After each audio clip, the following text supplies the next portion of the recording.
Good afternoon and welcome to another edition of Dodgers Dawgs as part of the Dodgers Daily Network. My name is Austin Brubaker. I'm going to be your host this afternoon. And we're going to be talking a little bit about Dodgers baseball. Right now, the Dodgers are currently on the All-Star break. It's across Major League Baseball and Minor League Baseball that there is this given break within the set period of time. All-Star game is going to be happening tomorrow night. Tonight is going to be the Home Run Derby. There's no Dodgers that will be participating. There's former Dodger prospect O'Neill Cruz was formerly part of the Dodgers system. Former Great Lake Loon, fun fact. He will be participating in the Home Run Derby tonight. But besides that, not a whole lot's going to be happening with the Home Run Derby on the Dodgers side of things. Shohei Ohtani, Will Smith, and Freddie Freeman are in the starting lineup to start for the start of the All-Star game tomorrow.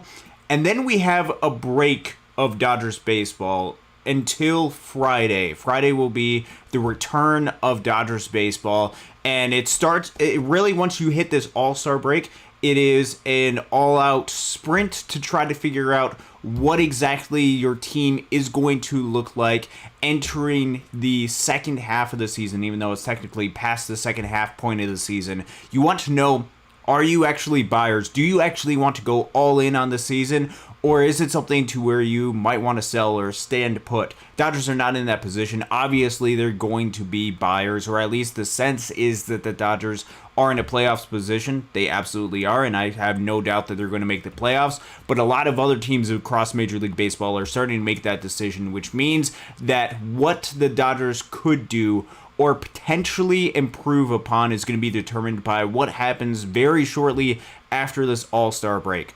Also, what's happening right now, and we're not going to talk a whole lot about this right now just because I have not had zero time to do any sort of prep or research into this.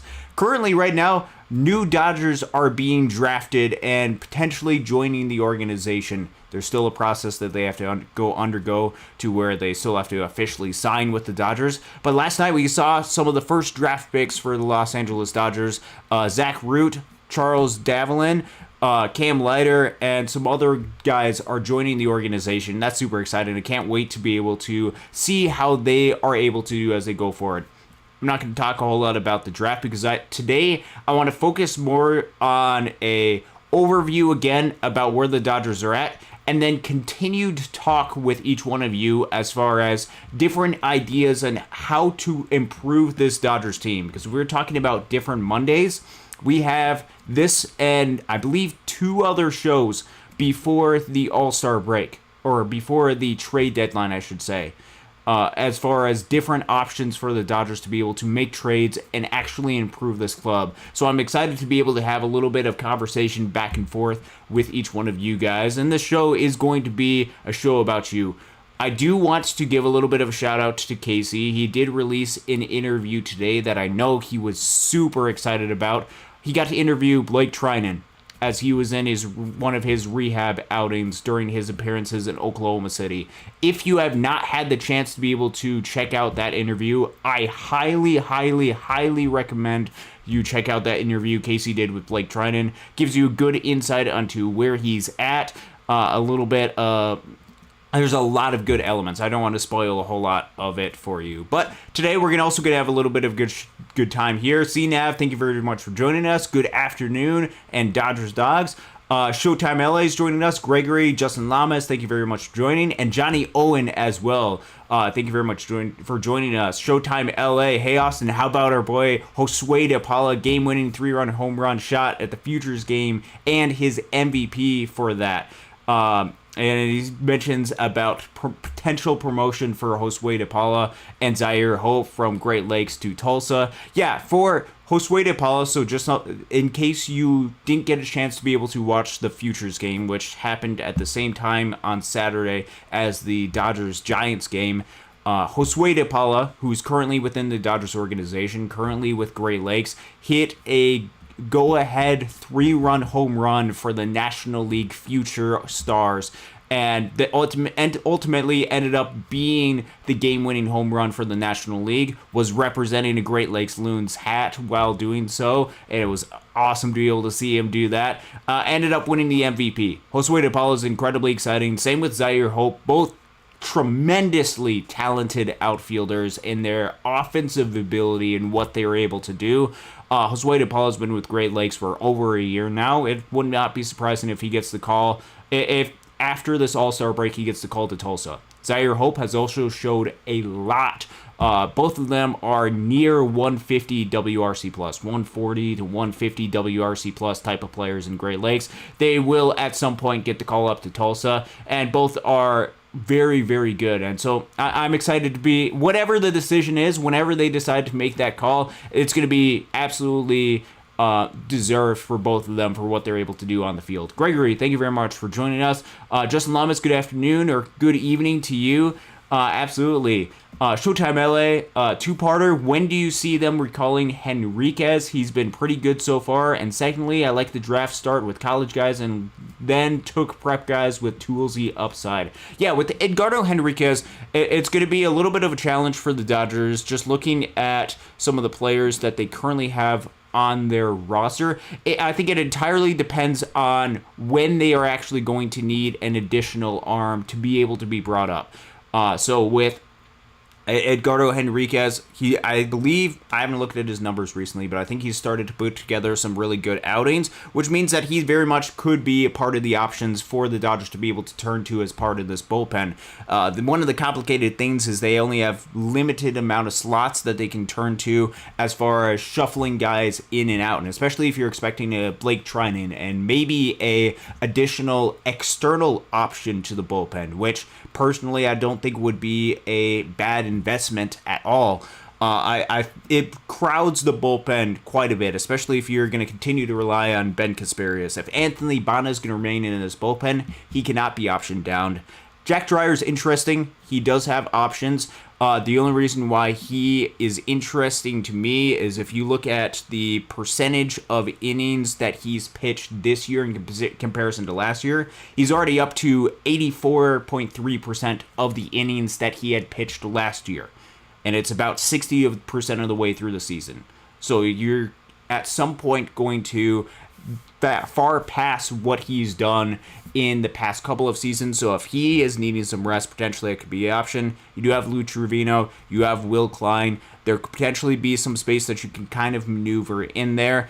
But Edgardo Henriquez, whenever the Dodgers need a healthy arm, he very much will be part of that equation. And then as far as the draft, they took a little bit of a different approach to what they've done over the past couple of years. So if you remember back in 2023, they drafted Kendall George with their first overall pick. Last year, with the draft, the Dodgers and I know they drafted Chase Harland with the second overall pick. They also drafted the shortstop, Kellen Lindsey, with the first overall pick. Two prep guys, two high school guys with the first two picks of the draft. And then it was a little bit of a different approach that they took this year, where if you look at the first four picks of the draft, all college guys.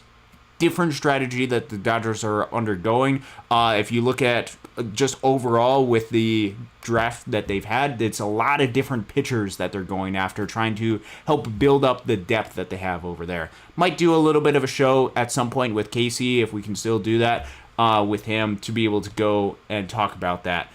Johnny Owen, regardless of where we are, we need some real help at the deadline, some help in the rotation and a bullpen arm. Tanner Scott melts under the bright Dodgers lights. Yes, we will talk about the bullpen. We will talk about the state of the pitching staff as well in just a minute.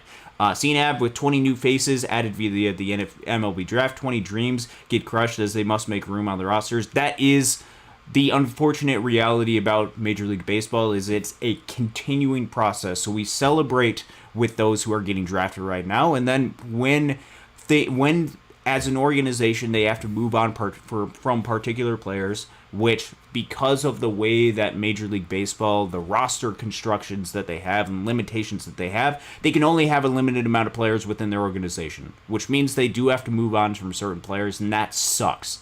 I can't tell you how much that sucks, because I see the grind and fight of these guys that are fighting for their big league lives, and anytime they have to move on from any sort of player, it's absolutely awful when that happens. So I'm excited for the guys that they are drafting. I'm excited for them to be added to the system, but also recognize that this is going to have difficult conversations that have to be done at some point. One note about Mike Sirota, just because there's a question right there. Mike Sirota was just recently added to the 60-day injured list. If you remember, there was a game that happened, I believe it was a week and a half ago. I think it was it might have been at the end of the West Michigan series at home.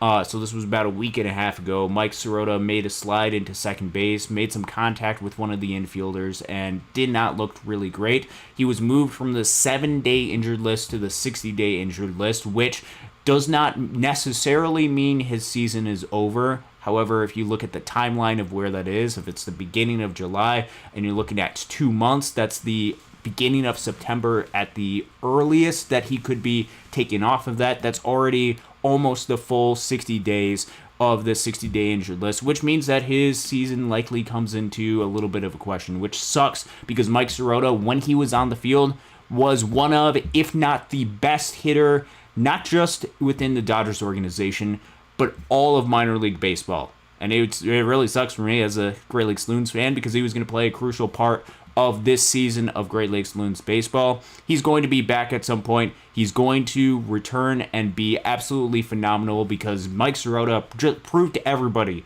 just how talented he is. So whenever he comes back, end of this year, next year at some point, I'm excited. Couldn't be more excited for Mike Sirota and what he's able to do. Justin Lamas brings up the question that I think everybody is kind of thinking of, and we'll get to this in just a second. What do you think about this trade deadline? Have we already seen the biggest move happen back in June with Devers in San Francisco? Perhaps that's the biggest move.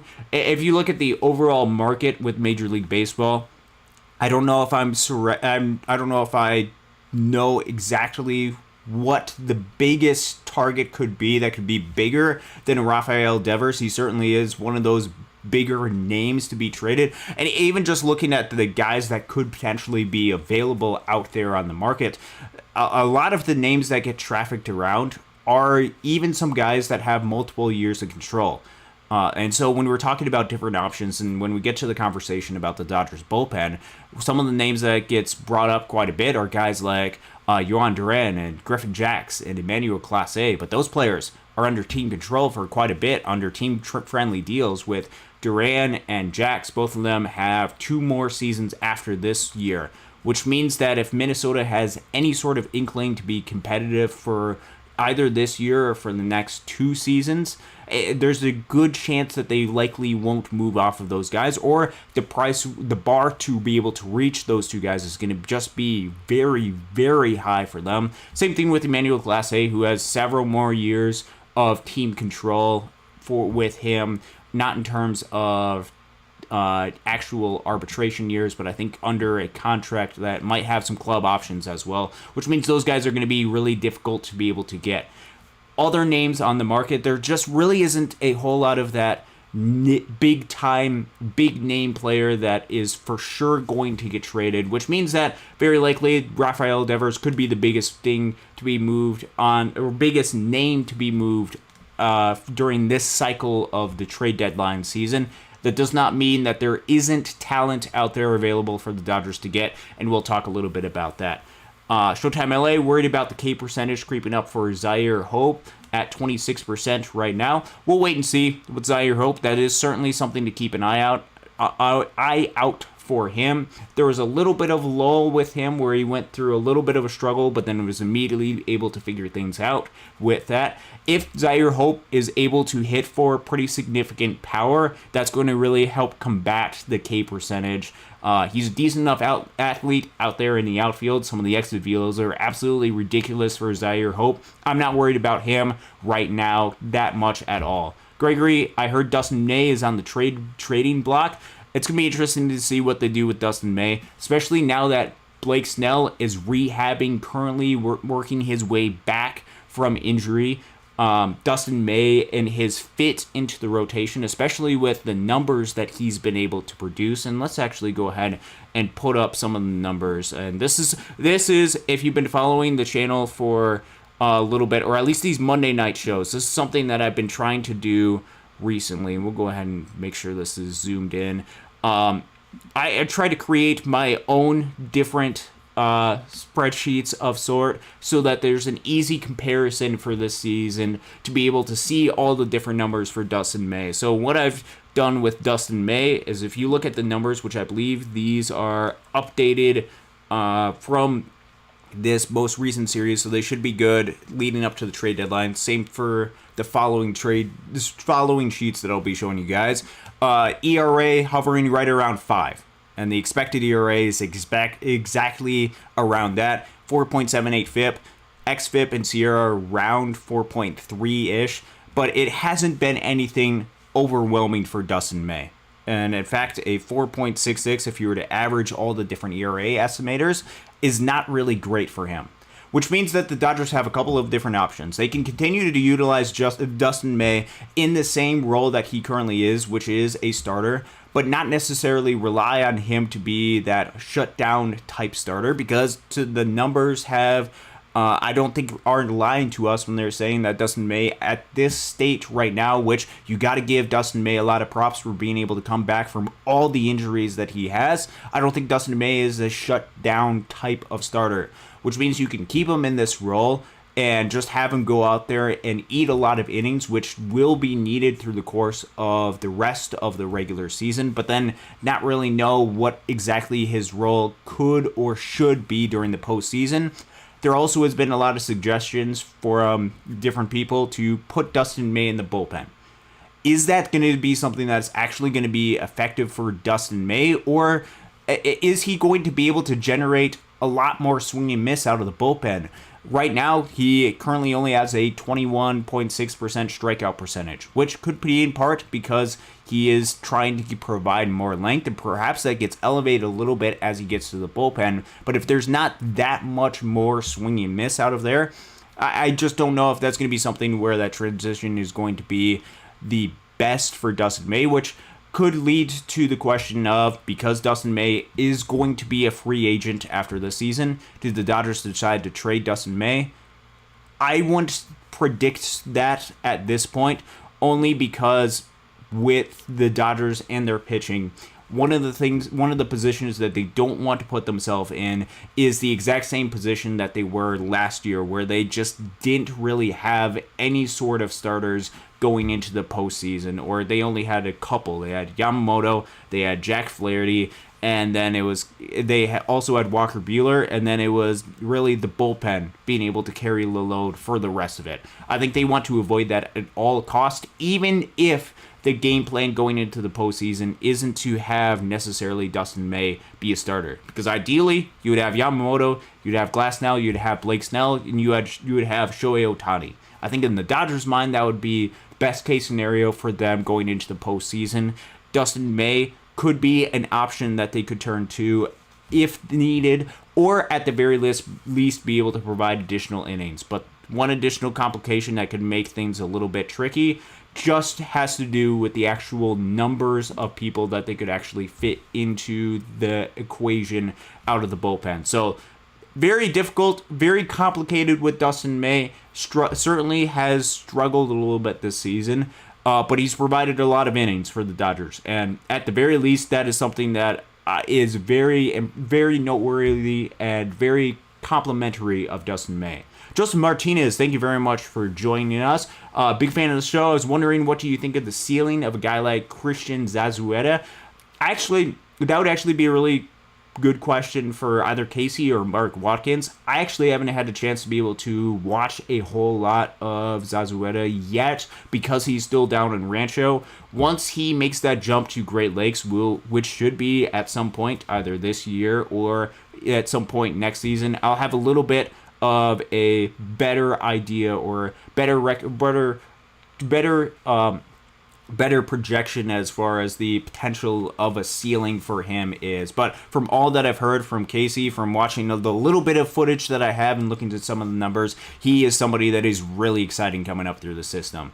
CNF Phantom IL send for Tanner Scott, please. Yeah, it's been really weird for Tanner Scott with all the struggles that he has had. because he's still able to generate a decent amount of swing and miss and not walk a whole lot of people. It's just whenever he's been giving up contact, and this is the biggest thing, he's been giving up too many home runs. I believe it's 8 home runs on the season, which is a lot more than what he is used to. And I think this is a really good time for the All-Star break for Tanner Scott, the talented pitcher that the Dodgers signed to a big 4-year, $72 million contract, I believe it's what it was. The big contract that they gave Tanner Scott, that pitcher is still in there. And I think he just needs a little bit of a break, a little bit of a reset. Perhaps to find if there's anything mechanical, if there's anything tipping, or if it's just more of a mental thing that he needs to remember just how good he is. Because I think that's how good Tanner Scott can be is the pitcher that the Dodgers need, and I think they are, to a certain degree, going to be relying upon throughout the course of this regular season, and what their hope is during the postseason as well. Justin Lamas continue to bring up the 35.5 game lead over Colorado. Keep an eye out for them this season. What is Mike Sorota's injuries to CNAP? I don't have any details into that. I don't get any details from the organization, nor would I say any of the details of what the injury was for Mike Sirota unless the organization decided to release that. I just know watching the play in which it happens, which he was taken out of the game and wasn't put back into a game after that, was some sort of slide into the second base, I believe is what it was, I don't remember if it was the 4th of July game, one of the days after that, shortly at the end of the West Michigan series. We'll have to wait and see what it is, but it's serious enough to where he wasn't just put on the 7-day injured list, he was put on the 60-day injured list. So I think he'll be fine at some point. But it might just be a little bit before he's coming back.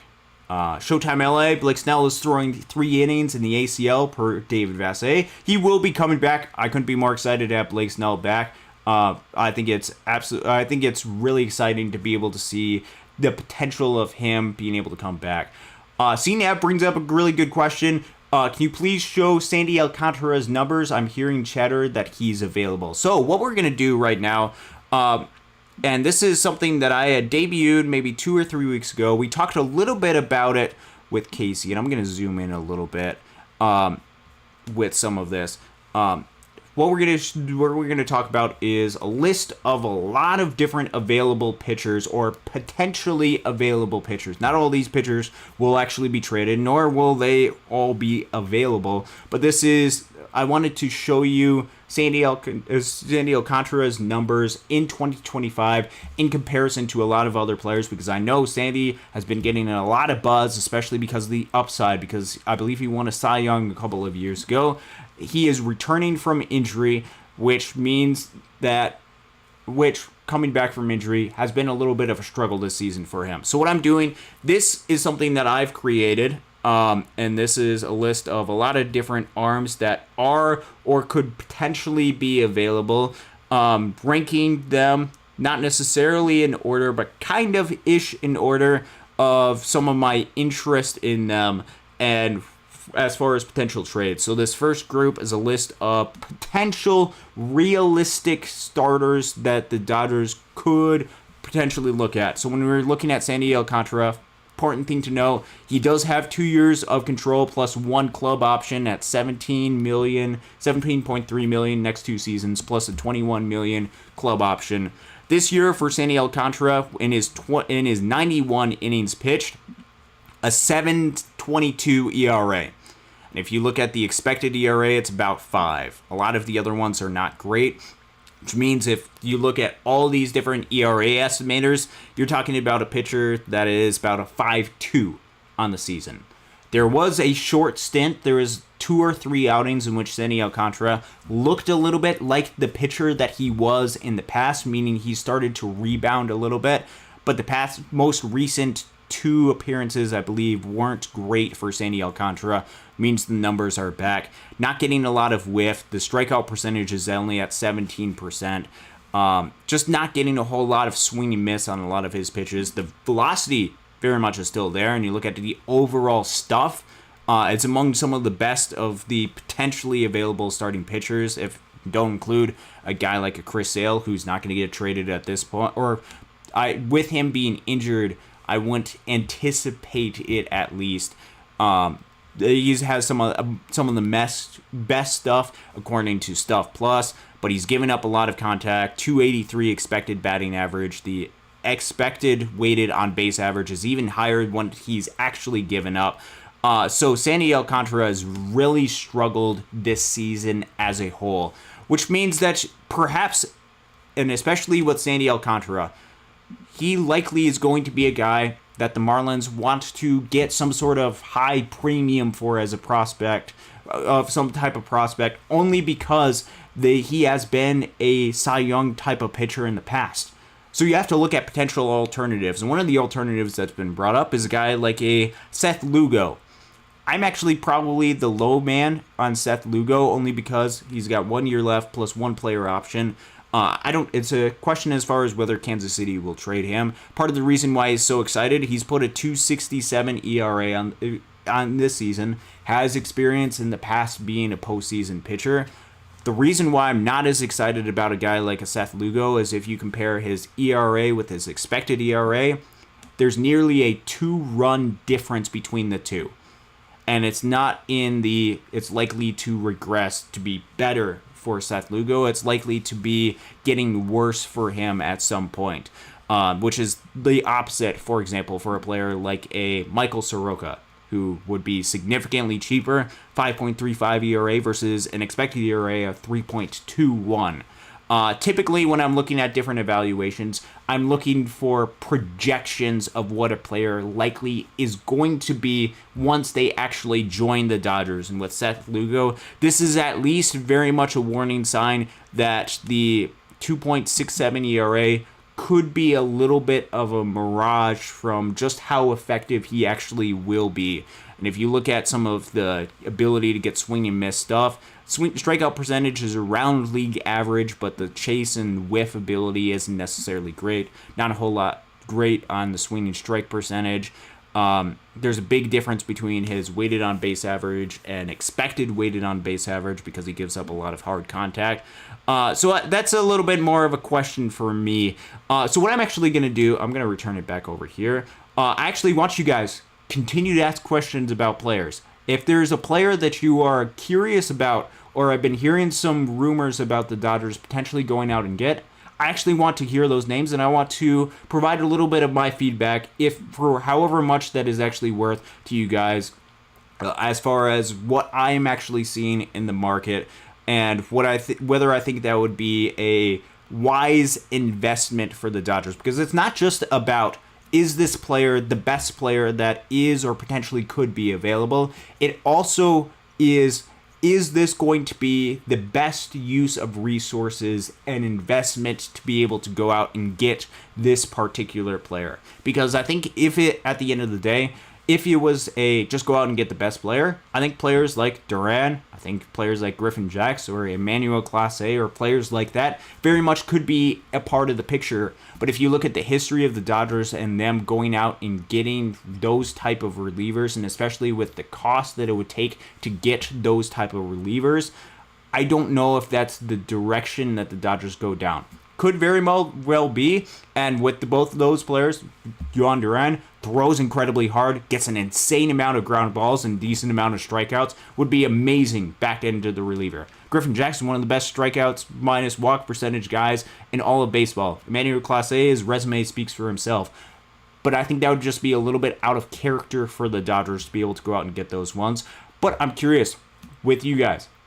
Who do you think, or who are some names that you potentially could be interested in? Or is it do you want me to continue to go over as far as what are some of my different ideas and different things that I would potentially go down if I were the Dodgers that could be wise investments? Perhaps it's short term, but it would be potentially a wise investment for the 2025 Los Angeles Dodgers. Craig Osterberg, thank you very much for joining us. Mr. Classic, Dustin May gave up 7 earned runs in his last outing. And then talking about he won't make it for the postseason. Potentially might as well trade him. With Dustin May, it's not just about is he going to be on the postseason roster. In an ideal sense, with the way that he's pitching, which this is, if the way that Dustin May is currently pitching, he likely would not be part of the Dodgers' plans, at least from the starting rotation for the Dodgers, which makes you think, okay, could we potentially go ahead and trade him right now? But also, one of the complicating things to keep in mind, and the reason why I brought up last year, right, in just a little bit ago, is because things did not go according to plan for the Dodgers. They needed some length from the starting pitching. So the question is, do they have enough depth from the starting pitching, and do you have confidence enough in both the starting pitching and the bullpen to have enough arms to be able to go out there and succeed in the postseason, or at least provide competent arms that are able to go out there, which at the very least Dustin May, who might not be necessarily amazing, I think could be at least competent enough if you have a great offense to go out there and potentially win postseason games, and I think could be just an option that the Dodgers could turn to in a postseason type series. I don't know if the Dodgers want to, at this point, risk the depth of their starting pitchers and go out there, especially with a returning Tyler Glasnow and a returning Blake Snell, and with other players that are pitching more than they have in a long time. Yamamoto pitching more than what he had at least last year because of the injury. Dustin May's obviously coming back from injury. Clayton Kershaw's coming back from injury. Emmett Sheehan is coming back from injury. There's a lot of question marks. So do you want to play that risk of doing that just because in the perfect scenario Dustin May won't make the postseason roster? Or is it I want to exchange Dustin May and potentially go out there and get a different starting pitcher in exchange for a Dustin May, which will cost you some of your prospect capital? That's an interesting conversation. The other side of the equation is, if you trade Dustin May, who's going to be trading for Dustin May if they are under the same evaluation of the Dodgers, as he is a back of the end rotation type arm? I don't know exactly all those questions for that. So that's the conversation around Dustin May. I don't want to bash Dustin May too hard, because what he's done this year coming back from everything that he's had to come back for, it is absolutely amazing for him, and I'm so glad that he's back on the baseball field. And I continue to wish him a lot of success, especially that he's in a Dodgers uniform. Let's see, continuing to go to some of these. Johnny Owen, do you think Texas will be sellers? I'd love to have Jacob DeGrom. Let's see. With Jacob DeGrom, he obviously is under a big contract for the Texas Rangers, signed for $40 million per year. There's maybe 2 or 3 years left on that contract. I don't envision that being something that the Dodgers go after. They have a lot of high dollar contracts issued to a lot of different players, and typically the Dodgers try to do that for some of these superstar players. Now, when Jacob DeGrom's on the field, he absolutely is a superstar and has been one of the best pitchers in all of baseball. So if you're talking about the Dodgers spending money to buy upside, that could potentially be a play. We are still live. I believe we are still back going live right now. Let me know if you guys can still hear me right now. Let's continue on with some of the chat. I believe everything should be good now on my end. Things drop off at some point around here. Showtime LA. Good to see Emil Morales turning around after some of the early struggles in the ACL. Also, Yoandry Vargas has been hurt and underperforming since coming to Rancho. Hope he's able to turn things around. We'll wait and see with Emil Morales, Yoandry Vargas. That's the important thing. Be patient with each one of these guys. Let's see. CNAB Mark Watkins is an excellent addition to the show. Now we've got people covering every minor league affiliate. That's absolutely right. Mark Watkins is absolutely amazing at what he's able to do, and an absolutely worthy addition. I'm glad he's able to get into Rancho, get some of the media passes, and do some of the interviews and stuff. It's absolutely great. I actually haven't done a show with him yet, so at some point I'd love to be able to do some type of show. Mr. Classic Home Run Derby tonight at 5 p.m. Absolutely. Showtime LA's thoughts on Sean Paul Lignon so far in Great Lakes. I like him. I think he's right up there with the Ferrises and Copens as far as prospect pedigree in New York. Sean Paul Lignon is one of the breakout starting pitchers within the organization this year. In Rancho, he was absolutely dominant with his ability to get swings and misses and strikeouts, and now he's starting to build upon a lot of success in Great Lakes. That changeup that Lin Yang has, holy cow, that's a really good changeup. Sean Paul Lin Yang, keep him on your radar with pitchers that are coming up through the organization. Johnny Owen, Tanner Scott, let's see, CNF is MiLB on a break too. Yes, minor league baseball is on the break right now. Johnny Owen, Tanner Scott leads the league in 7 blown saves. Certainly has been frustrating, and there are different relievers that the Dodgers could potentially pursue.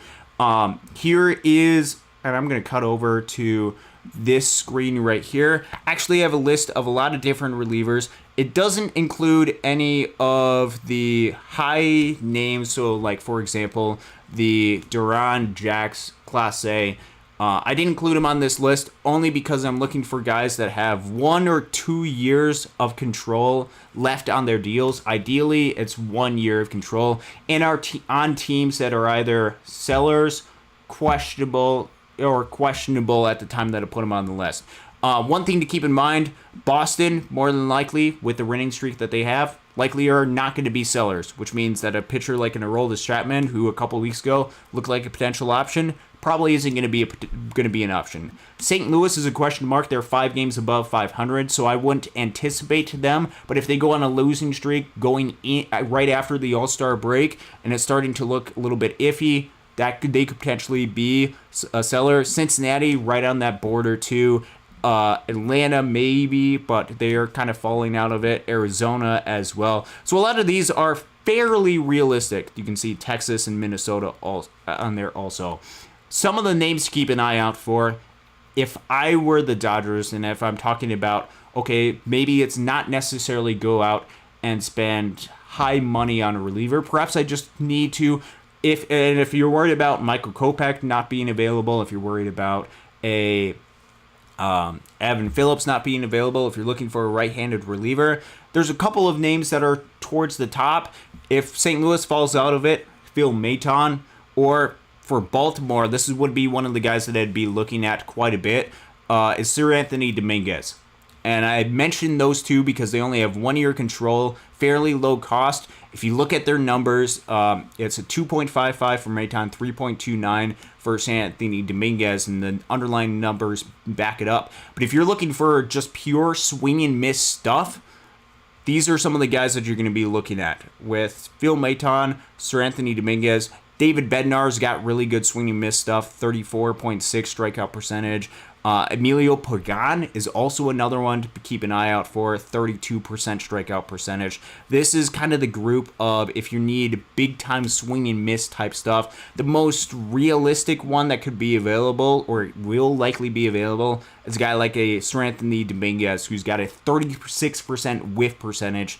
Big issue for him. Also, Stuff Plus is really solid. Big issue for him is he walks a lot of hitters. His walk percentage near 14%.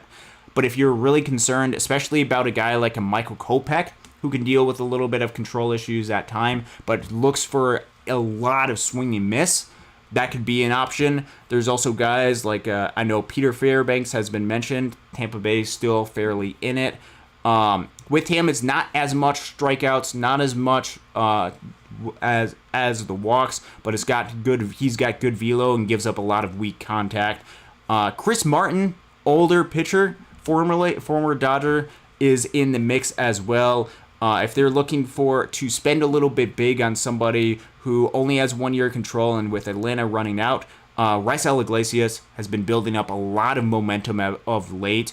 You look at his Sierra, 2.76, Sierra being a skill-induced ERA. It's one of the better, more predictive measures of ERA as far as future ERA going forward. He's been really solid as well, so keep an eye out for him. If you're talking about potentially a left-handed reliever, one of the ones that I've been keeping an eye out from Minnesota, Danny Coulombe, 0.68 ERA for a pitcher that only has a 1 year, $3 million contract. If you're looking for more swing and miss, you're looking for Aroldis Chapman light, if you want to describe him like that. Perhaps a Gregory Soto you could look into, 27.4% strikeout percentage for him with pretty decent velo. Those are some names that I've just thrown out there. If you're talking about different relievers, there's some other names that are mentioned on here as well. But I just wanted to kind of throw that out there. Talking about Tanner Scott, leads the league with 7 blown saves. Not necessarily all those guys are going to be closers or back into the bullpen, but if you're looking for additional depth to this bullpen, especially if you're thrusting a Blake Treinen when he's back into a closer role, or let's say that you want to put Alex Vesia in more high leverage situations, with shout out to Alex Vesia and what he's been able to do this season. He's been absolutely unbelievable. I think with what he's been able to do, perhaps you could put him a little bit more high leverage and allow Tanner Scott to be able to figure things out until he's able to get back into that role, and you can add some additional depth to your bullpen. I think this is going to be one of the areas that the Dodgers are going to be looking at to see what they can do to improve their team, especially with them missing out on some guys and knowing they're going to miss out some guys, or good chance they could be missing out on some guys going into this postseason run. And if you remember what the postseason setup is, very, very heavily reliant upon bullpen arms and what you're able to get out of the bullpen. Not that the Dodgers want to go into the postseason series, going into it with the idea that we're going to have a bullpen game, but you need a lot of guys that can do really solid, and you need a lot of guys that have swing and miss stuff. I think that could be something that they could look into, especially with them missing out on some guys. Guy Smithson, thank you very much for joining us. May gives me no confidence. Need an upgrade. We'll see what the Dodgers are able to do. Jay, thank you very much for... and CNAV, wow, Walker Buehler's doesn't look very impressive. The numbers, yeah, it's been very much a underwhelming, disappointing season for Walker Buehler. It's been disappointing for him because I think we all want to see Walker Buehler go out there and succeed just because what he's done to what he's done and meant for the Dodgers organization. Jay, thank you very much for joining us and pointing that out. I think this was actually, I think I remember seeing that. Lugo is currently on the 60-day injured list with a shoulder. Can't see that. Yes, I think I remember seeing that, but thanks for the reminder. Seth Lugo, I believe, was added to the 60-day injured list, which means that a trade is very unlikely for that unless a team is betting that he'll come back, which I don't see happening. So that doesn't seem to be an option, but there are still other options that the Dodgers could pursue. If Arizona were to trade with the Dodgers, there's Merrill Kelly and Zach Gallen, who are on expiring contracts. One of the player that actually, of late, has been very impressive is actually a player like a Charlie Morton. If you're just needing some rotation depth or looking for potentially an upgrade to a Dustin May, if you're talking about since May 10th, Charlie Morton has put up a 2.61 ERA and a 27% strikeout percentage with a 7.3 walk percentage. That could potentially be an option if you're needing to go down a little bit of a different path, or if you want to bet on the upside of a guy like Michael Sirota, and if you're looking for a similar-ish profile to a Seth Lugo, Tyler Mahle from Cincinnati could potentially be an option. There's going to be options for the Dodgers to pursue. It's about allocating the resources appropriately, what you need to do. Justin Lama says, let's do Lars Nootbaar. Unlikely he gets traded, however, we'll see. Yeah, Lars Nootbaar, some of the underlying metrics are better than the actual results of what he's produced. He's outfielder for the St. Louis Cardinals, in case you are unfamiliar. He, after the season, has 2 more years of club control. WRC Plus is right around league average for him. Has in the past played a lot of different outfield positions, and I think with St. Louis and where they're at, I think they probably still want to keep him. Same with a Brendan Donovan, who has been amazing for them in that second base / utility type role. I can't imagine that that would be something that they would decide to go down at this point, at least in the Cardinals' perspective. Jay mentions Mitch Keller. The Athletic believes that he likely will be traded. I actually don't have him on the list. So the list that I have on here and the players that I have I try to limit it to guys that are under shorter term contracts with the respective organizations. The reason, or one of the main reasons why I could potentially see the Dodgers not want to go down the Mitch Keller path, which really good pitcher for the Pittsburgh Pirates and could fit into this equation of being a guy that looks to get traded. I just look at the depth of the Dodgers and the amount of different starters that they have under contract during the time period of which Mitch Keller will be under contract, which, if I'm not mistaken, has 3 years of control after this season of about $15-16 million, something like that. One of the things that is going to be fascinating to see how they mix in all these different guys is there's a lot of guys that are going to be coming back from injury after this season, or hopefully he's going to be coming back from injury. And you already have Shohei Ohtani being an option as a pitcher. You have Tyler Glasnow under contract. You have Yoshi Yamamoto under contract for a while. Blake Snell under contract for a while. You're hoping to have a rookie Sasaki come back and be part of this mix. And then you have a lot of guys like Gavin Stones and the River Ryans, and you have Justin Robleski making a push to be part of this mix.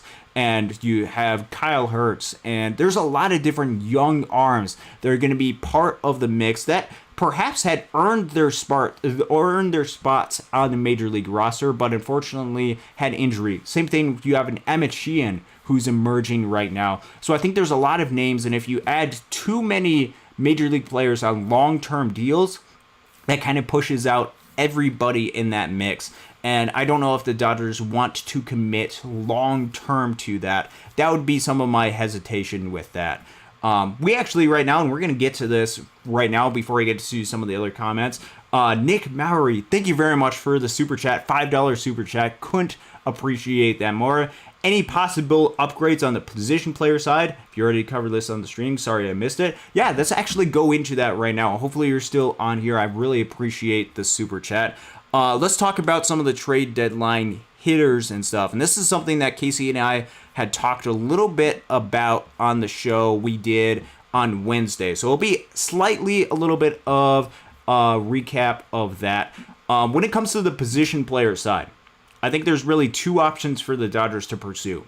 There's third base, where obviously Max Muncy is on the 60-day, or I believe he's on the 60-day injured list. He's out for a while with the injury that he has. A bone bruise is what they are announcing it right now as. There's question as far as whether he's going to be able to come back. The hope is that Max Muncy is going to be back for the postseason, late in the regular season, then back for the postseason.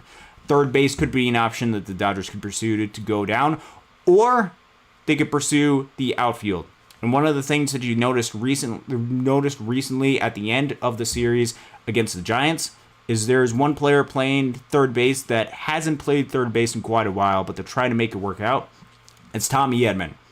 Tommy Edman can be competent enough at third base that gives you the option to either pursue a third baseman or some type of outfielder, because I think those are the two positions of potential need for the Dodgers that they could pursue down. So I'm looking at third base options, or I'm looking at outfield options. And if you look at, and we'll cut over to this right now, this will be familiar but updated since what we did the show on Wednesday. If you're looking at third base options, really there's only two that I could see, or I would personally potentially pursue. There's Eugenio Suarez with Arizona, which there's a lot of question marks of whether Arizona would actually trade with the Dodgers. He has put up a 142 WRC plus on the season, and that's mainly because of his power. 569 slugging percentage on the season. He does it against both righties and lefties. The ISO is among some of the best in all of baseball. Eugenio Suarez, if you're looking for a big-time power bat, would be that option, but it's very questionable as far as whether the Dodgers or the Diamondbacks will actually trade him. Plus, there's going to be a lot of competition, not just but between the Dodgers and a lot of other clubs for teams that need third basemen, and there's not a lot of great options, I would say, at the third base position. The other one that I had mentioned, another guy to keep an eye out for, is Yoan Moncada on the Angels. And I say that because during his limited plate appearances, 135 plate appearances on the season, he's put up a 122 WRC plus, and he's another guy that can hit for a decent amount of power, 479 slugging percentage on the season. Expected numbers are really solid. He would be that third baseman bat that would bat pretty much exclusively against right-handed pitching, which, if you're talking about the split that you would want them to be good at, it would be against right-handed pitching, because 2/3 of the time you're going to face right-handed pitching. He could be, if they are without Max Muncy the rest of the season, a guy that they could plug in and be similar-ish enough to Max Muncy as a profile. Doesn't walk quite as much, but is still above league average and doesn't chase a whole lot, 23.5%. The defense is not going to be great, and it's probably going to be pretty bad for Yoan Moncada. Outs above average and defensive run saves are at -4 and -5. And remember, this is cumulative, meaning that it adds the more that you actually play. And with Yoan Moncada only have 135 plate appearances, it means the defense probably isn't going to be great. Offensively, as a bat, though, should be relatively solid. Other names to keep an eye out for: Willie Castro. He's more of the utility type player. 124 WRC plus is great. He's on the Minnesota Twins, 1 year left on his deal. But again, defense, no matter what position that he's at, isn't necessarily great. But if you're looking for a utility type player in a 1 year deal, he could potentially be an option. Other players I'm not really high on being potential options are Gio Urshela, Andujar, Ahmed Rosario, in part, not because of the offensive numbers. The actual offensive numbers for Ahmed Rosario have been great, but I don't want the Dodgers to trade out for Ahmed Rosario for the third straight year and then not end up utilizing him for Ahmed Rosario's sake. And then Luis Rengifo. All of those guys have been fairly underwhelming, I would say. You can look at the 287 batting average for Miguel Andujar, but some of the underlying metrics doesn't really come with a whole lot of power and stuff. And defensively has been really, really shaky, a -7 and a -10 for him. And then the two popular names are Ryan McMahon, Nolan Arenado. 3 years of control for both of them, but you're talking about below league average production offensively for both of them. They would be defensive first-minded third baseman that would be under long-term contract, in which case I think because the Dodgers have a club option for Max Muncy next year, they would just be looking for stopgap, fill in the hole while Max Muncy is out there. The other option, instead of going out and getting the third base, especially because Tommy Edman is starting to play third base, and because you have additional guy like Alex Freeland playing third base in Oklahoma City, that allows you to pursue other alternatives as well, and the other alternative could potentially be in the outfield market. Some of the names that I have highlighted and the ones that are in yellow are the ones that I'm more interested in, both contract-wise and potential fit to the Dodgers, are guys like Mike Tauchman, who I know doesn't have great history with the Dodgers, being that he was formerly a San Francisco Giant, but the numbers for him on this season are really solid. We'll turn to them in just a second. Ramon Laureano, both of them are more corner outfielders than pure center field type options. Ramon Laureano, 1 year deal for him, actually is performing really well the more I look at the numbers. And then one guy, and this would actually be one that I would be fairly interested in, not because it raises this bar for the offense, but because it raises the bar for the actual defense, would be a guy like a Harrison Bader, who is performing above league average offensively this season. However, I think that's a little bit of a mirage from what his actual numbers will be. Let's look at Harrison Bader, and then we'll look at the other ones. It will be on this row.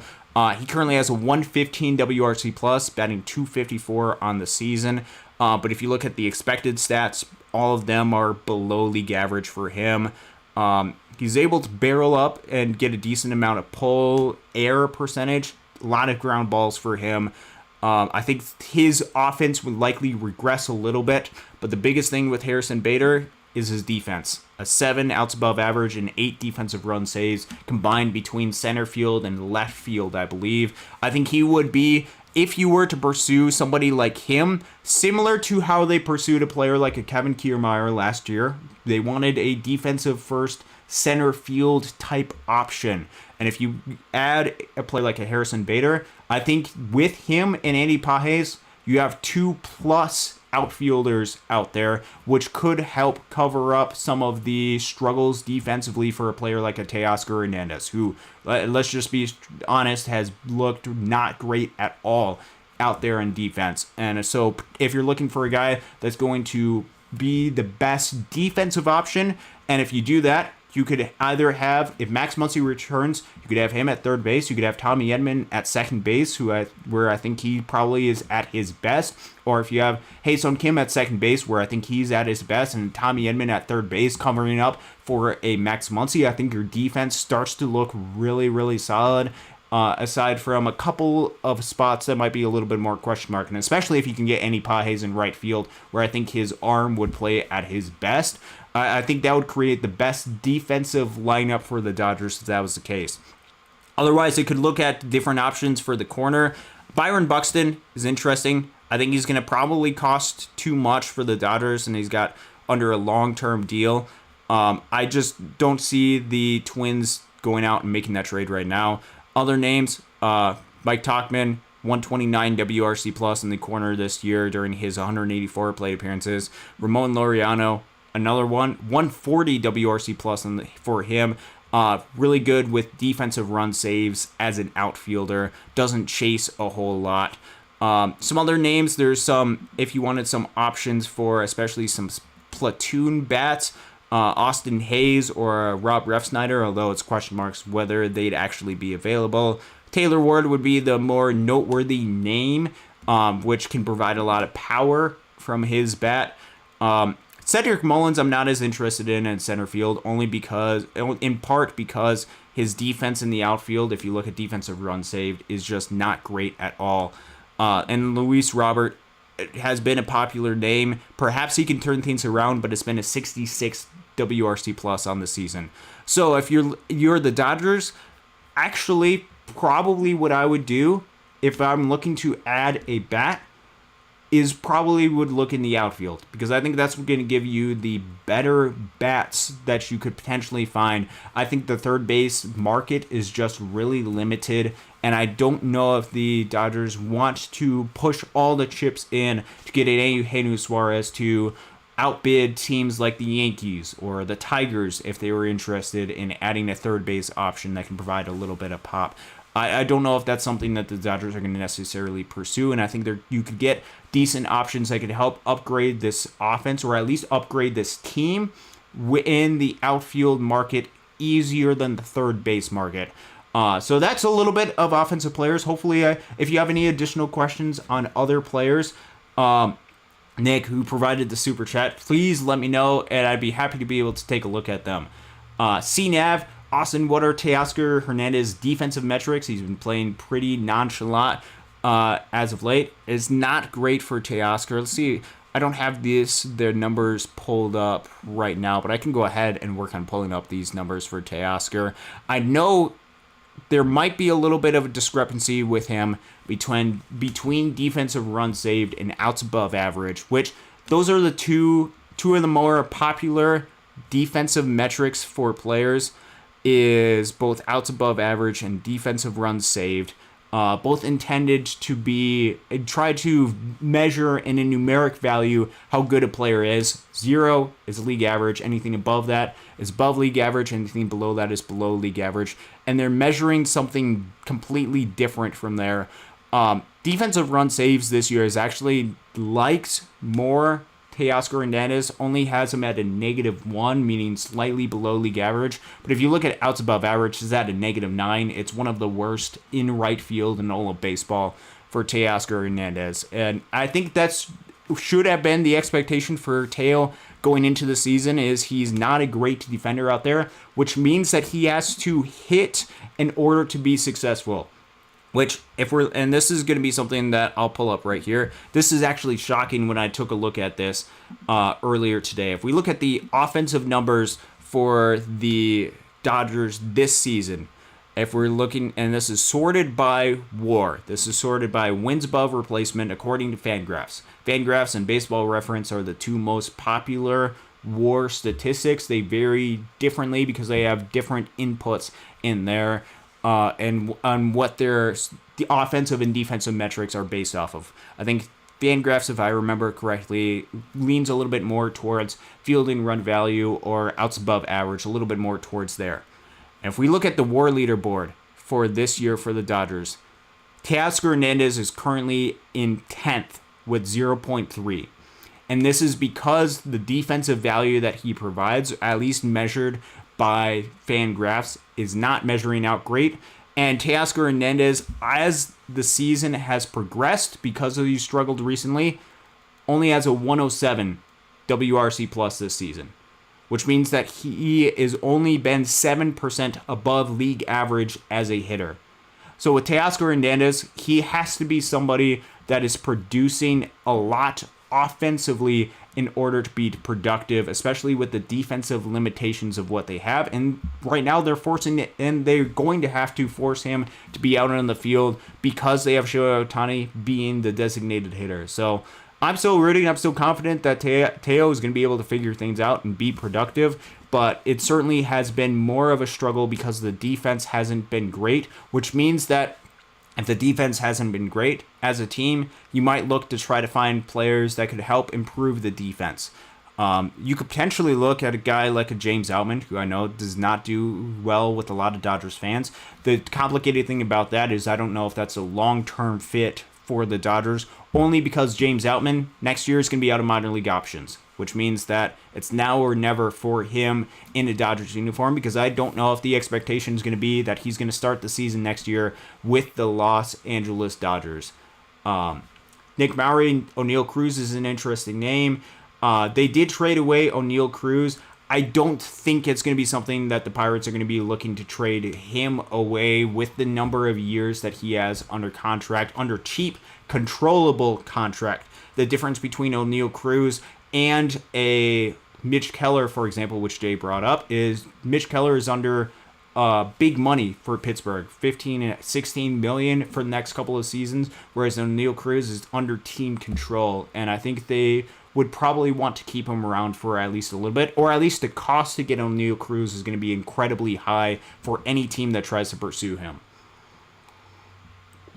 Let's see, continuing on a couple of these, Jay had mentioned Soroka was a reliever last year for Chicago. Might be a great way to add starting pitching insurance and relief option in the playoffs. I would actually agree with that. And especially because there's a really big difference between his ERA, which very much is high, and his expected ERA. It could be a fascinating buy low option, even if it's just additional insurance for the season. Perhaps there could be more that you could have. And remember, I believe it was him that had a 10 strikeout performance against the Dodgers this year. So the Dodgers saw him, and perhaps they would be taking note of that type of performance. Nick Maury says Chris Martin would be pretty cool. Vin1988, thank you very much for joining us. Nick Maury, Suarez would be sick, but doubtful Arizona wants to trade with LA. I would probably agree with that. Jinjo Star, Mookie needs to be at second base. Defensively, he's been great, or been really solid at the shortstop position. The main question is it the defense that has been lacking for him offensively, or causing him to not be the hitter that he is and should be? Because Mookie Betts is a below league average hitter right now in the season, 95 WRC plus. That's not what you expect from a superstar player, nor is that going to get the Dodgers where they need to be if you have continual underperformance from players like Mookie Betts or Freddie Freeman, or if Tommy Edman continues to struggle, or Teoscar Hernandez struggles, especially without a Max Muncy. This is going to be more complicated as a team to be successful. I think long-term, that's probably the future for Mookie Betts. They have more options at the second base position, and especially with the competency of Mookie Betts at shortstop, I would anticipate him being there right now, but that doesn't mean that long-term it's going to be fully in the picture for him. Then he also brings up Adolis Garcia is the name that he brought up. I haven't been fully convinced that the Rangers are actually going to move off of him. I know there's been some articles written about Texas potentially wanting to move off of him, or at least not necessarily. That's not actually accurate. What it is there's been different articles trying to project who could potentially be available, and he's been a name that has been in the mix, and there even was, I believe, a high percentage placed on that he could be traded. He does have an additional year of control after this season, so I wouldn't necessarily anticipate that. I'm pulling up his numbers really quick. This season, Adolis Garcia, who's got under control this season, and then last year or next year as well, been below league average as a hitter, 88 WRC plus, 234, 279. The on base percentage is really low, 404 slugging. Defense has been around league average too. I don't see Texas really trading him at this point, just because I think the upside for Adolis Garcia is much more than trading him at an 88 WRC plus, especially when you have another year where you could be in competition, where you have a lot of guys signed to long-term deals. I just don't see Texas really moving off of him at this point. That just would be my read of the situation, which I think is one of the reasons why I didn't initially include him on that spreadsheet. And then CNAV with one of the final things. If you guys have any final questions, please put them in the chat. I do have a couple more minutes before I got to take off. CNAV, can you imagine if we still had Neil Cruz and Yordan Alvarez still, sent both out for relievers? Yes, obviously Dodgers have had a lot of talent be part of their system, and you can't keep it all. And I root for the players that were part of the system and go on to have success in other organizations, because I am not obsessed completely with the Dodgers going out there and winning every trade for the sake of winning every single trade. I think having evidence that players can succeed outside of your system is actually a good thing, which I think having Michael Busch be successful outside the organization is very much a good thing. Zach McKinstry, it shows that players in your system can go out there and be productive big league players, which creates more additional opportunities, would be the way that I decide to look at that. But having Neil Cruz in the system would be pretty sweet, which right now, when the Dodgers are looking at different trades, to make trades, they're going to have to give up some really talented players. And it doesn't matter exactly what's going on, because other organizations are not going to be looking to trade with the Dodgers for some of the players that the Dodgers don't want, but the Dodgers potentially do want. And so you have to be able to give up different talented players in order to get some really good players. And just one thing that I want to keep in mind, and this is something I'll pull up really quick. I just want to keep in mind with some of the situations that some of the Dodgers players in this organization are at as a team. You have some free agents that are coming up this year: Kershaw, May, Yates, Kopech, Conforto, Kike, and Miguel Rojas. You also have some players with 0 minor league options next year: Tony Gonsolin, Anthony Bonnet, James Outman. James Outman is very noteworthy because it's unlikely that he would be or start the season at the major league level unless the Dodgers really wanted to keep him around, which means that if he's potentially a rebound effort, it's not because he isn't necessarily talented enough, but it could just be because the Dodgers know that he likely won't be an option for future seasons, and at the end of this season, very likely could be a DFA candidate, only because if the Dodgers are projecting things out, he very well could be somebody that might not have a whole lot of options. Another important thing to keep in mind, players with only 1 minor league option going into 2026. So these are limited amount of options that they can send guys up and down, which means that after 2026, they won't have any minor league options, are guys like an Emmett Sheehan, Landon Knack, Bobby Miller, Justin Robleski, Nick Frasso, Michael Grove, Hunter Fiducia, Andy Pages, and Esteury Ruiz. You can throw out players like an Andy Pages per se, but these players, if any of these guys get traded, it's because after next year they might not have as much value if they have 0 minor league options as opposed to just 1 minor league option. Other players to keep in mind, because they could be Rule 5 draft eligible, are guys like Garrett McDaniels, who I think is Rule 5 draft eligible. I know he was taken in this past year's draft and has been returned. Logan Boyer, one name to keep in mind, and I remain incredibly high on him, Jose Rodriguez.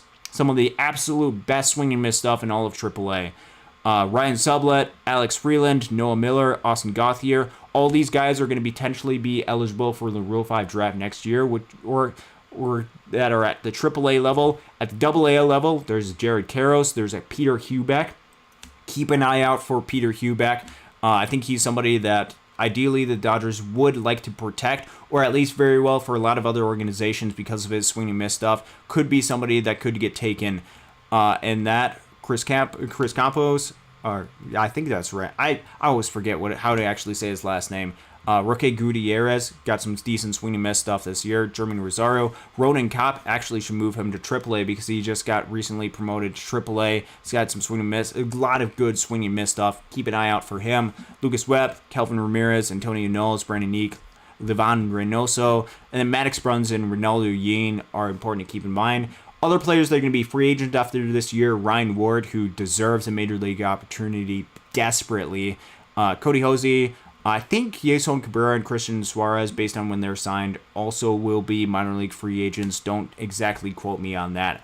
And so when you're talking about potential players that the Dodgers could at least want to potentially trade, or in a situation to where, because with the Dodgers organization, they have limited space on their 40-man roster, and they don't want to have that be filled up with a bunch of guys that are not going to make the big leagues for a long time. So it actually is a positive, a net benefit, because of how many pitchers that the Dodgers mix in and out when you have players that are at the lower levels of the minor leagues that aren't going to be Rule 5 draft eligible for a while.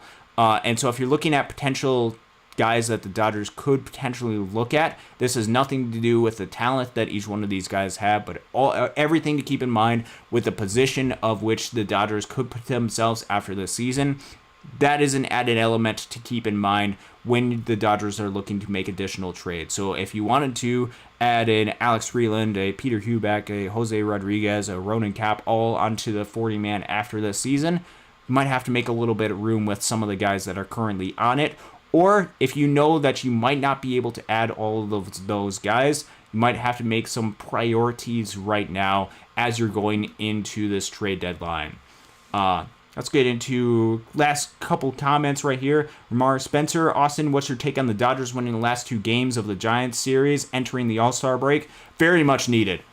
Boy, was that needed when the Dodgers lost 7 straight, and then you enter that game and find a way to be able to take the last 2 against the Giants. The Dodgers needed a little bit of a boost of confidence going into the All-Star break because of the way that they had struggled going into that series. It was discouraging, to say the least, the way that the Dodgers were playing. Offensively, just not producing the way that they are capable of. Pitching as a whole has been disappointing, but with the ability to be able to go out there to maintain a solid lead in the division, I think is going to be really good for the Dodgers going forward. So I was really, really happy that they were able to take those ones. Justin Lamas, you forgot to mention, Lou Trevino, free agent in 2026. Yep, I didn't have everybody on the list, and especially with some of the guys that are more guys that are kind of filling in innings, I would put Lou Trevino in that category, at least as of right now. That would be somebody. Justin Lamas, why did you highlight some of the names in yellow? Those are just names that I would keep an eye out for some of the most. And that's nothing against any of the other players. In fact, I think the other players are absolutely amazing. But if you're looking at different talent that not just the Dodgers, but other teams could potentially target, those would be some of the names that I would look at the most. And then CNAV with the last comment, I can't believe Ryan Ward is going to be a minor league baseball free agent. He's got to be a major leaguer somewhere. That's exactly right, which could be one of the reasons why you might root against Ryan Ward at this point getting onto the major league club, at least for right now, only because he should have opportunities at some point. I hope it's at this trade deadline, because I hope he gets traded to a spot where he can actually go out there and be successful. Ryan Ward has been phenomenal in this Dodgers system, yet they have not found a spot to be able to play him. He deserves a spot opportunity at some point, hopefully with a major league organization, and hopefully he gets a long run time and can actually prove just how good and talented he is, especially on the offensive side. Ryan Ward, I hope he gets an opportunity, whether that be in LA, which selfishly, I'm kind of hoping it's not, only because I don't want Ryan Teward to turn into Hunter Fiducia, to where he's got to make his major league debut, but then he's stuck in Oklahoma City for a while and has 3 option years that he can have, and then he's just stuck and never gets an opportunity again. If they bring him up to LA, I hope he gets to stick around for LA for at least a little bit. Otherwise, I hope it's with another organization, because Ryan Ward deserves to be a Major League Baseball player. That's going to do it here on the show. Dodgers Dawgs, part of the Dodgers Daily Network. If you have not had the chance to be able to do so, check out the interview that Casey did with Blake Treinen. It was really, really good what he was able to do, and I know Casey was super pumped about that. So it would mean a lot to him if you check that out, as well as everything else we do here, Dodgers Dawgs, part of the Dodgers Daily Network. I believe we should be able to go live on Wednesday. I do have a softball game that kind of fits in exactly with the time frame of what we have, so Casey and I might have to be a little bit creative in what we're able to do. Otherwise, I believe Casey should be planning to do a show tomorrow in the morning time, right around 9 o'clock Pacific, I believe is what he typically does on Thursday or Tuesdays. So I believe he should be doing that show, or could be potentially doing that show tomorrow. Otherwise, we will have additional shows here, Dodgers Daily, Dodgers Dawgs, part of the Dodgers Daily Network, do have for you guys coming up. It's been, every time I'd be able to do this, and I'll say this every single time, it's an absolute blessing and privilege to be able to interact with you guys. Dodgers are on our all-star break right now, but decisions are going to have to start to be made. Congratulations on all the Dodgers players that were, or future Dodgers that were selected in the Major League Baseball draft yesterday or today. It's a very exciting day for them, and it's also a good day for a lot of these players to be able to get a little bit of a break before they come back, and then it becomes very serious baseball, because there's no breaks from now until October to what the Dodgers are going to have to do to go out there and try to win another World Series. And I couldn't be more excited to be able to watch it along the way. You guys are absolutely awesome. We will see you again in either tomorrow or next couple of days, whenever we're able to go on here. Be sure to turn on notifications and subscribe, be able to know when we're going to be on next. Thank you very much for tuning in, and go Dodgers.